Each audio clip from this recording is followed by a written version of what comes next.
મુલતાની ભક્તો શબ્દ ત્યારે અસર કરે માત્ર વાત નહીં, જીવન હોય. કાગ બાપુ ખાલી બોલ્યા છે એમ નહીં, એ જીવન જીવી ગયા છે. કાગ બાપુની પ્રસિદ્ધ પંક્તિ છે,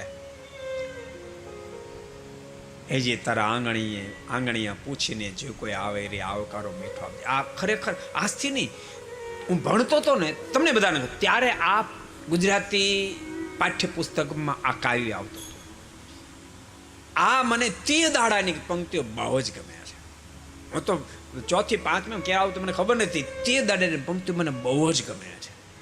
ખરેખર અદ્ભુત પંક્તિઓ. તમને ગમે છે તો તમારે ગાવી પડશે કે નહીં ગાવી પડે?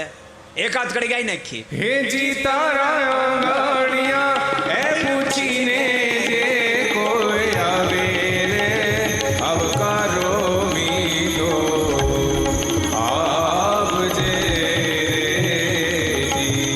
હે જી તારા આંગણિયા એ પૂછીને જે કોઈ આવે રે આવકારો મીઠો આપજે.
શબ્દો કાગ બાપુએ પોતાના જન્મમાં સાર્થક કર્યા છે. એકવાર ઘટના ઘટી. પોતાની પાસે જમીન ઘણી હતી, પોતાની વાડી હતા, અને રાત્રે પેલા વાહુ જતા ને રાત્રે વાડી હતા, અને કોઈ ચોર આવ્યો અને એને મગફળીનો મોટો કોથળો ભર્યો, પણ માથે ચડાવતો હતો ને ચડી નહોતો શકતો. કાગ બાપુ ઊભા થયા, એમ કીધું લાય ભાઈ તને મદદ કરો. એમ કરી એના માથા પર કોથળો ચડાવડાયો. કોથળો માથે ચડી ગયો ત્યારે ઓલા દ્રષ્ટિ કાગ બાપુ જ પડી. અરે બાપુ તમે કેમ કે ખોટું કર્યું છે? અરે પણ બાપુ હું તો એ ચોરી કરવા માટે આવ્યો છું. કાગ બાપુના મુખમાંથી શબ્દો નીકળ્યા, તું ચોરી કરવા માટે આવ્યો છો?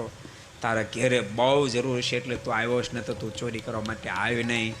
અને એ જ વખતે પેલા ચોરની આંખોમાં તો આંસુડાને ધારા આવતો મળી. બાપુ આપની વાત સાચી છે, ઘરમાં ખાવા માટે બોકડો અન્ન પણ નથી. ત્યારે કાગ બાપુ બોલ્યા, ભલા તો તારે રાત્રે ચોરી કરવા આવવાની જરૂર નહોતી. તો દિવસે મારી પાસે આવ્યો હતો ને તો હું તને ખાલી હાથે જવા ન દે. એને દુનિયા યાદ કરે. માત્ર બેંક બેલેન્સ 25 કરોડ ને 50 કરોડ ને 100 કરોડ ને 200 કરોડ 500 એવા તો કંઈક આવ્યા ને કંઈક ગયા. પગ ઠેલી પર પાડતા, નબતારા નખથી ઉખાડતા, કરી આંધલી સિંધુ પી જતા, નવો જાણે જન કોઈ ક્યાં હતા. को पसंद आया हो तो लाइक करें और शेयर करना मत भूलिए. सब्सक्राइब करें सरदार कथा चैनल को और बेल आइकॉन पर क्लिक करना मत भूलिए लेटेस्ट वीडियो सबसे पहले पाने के लिए.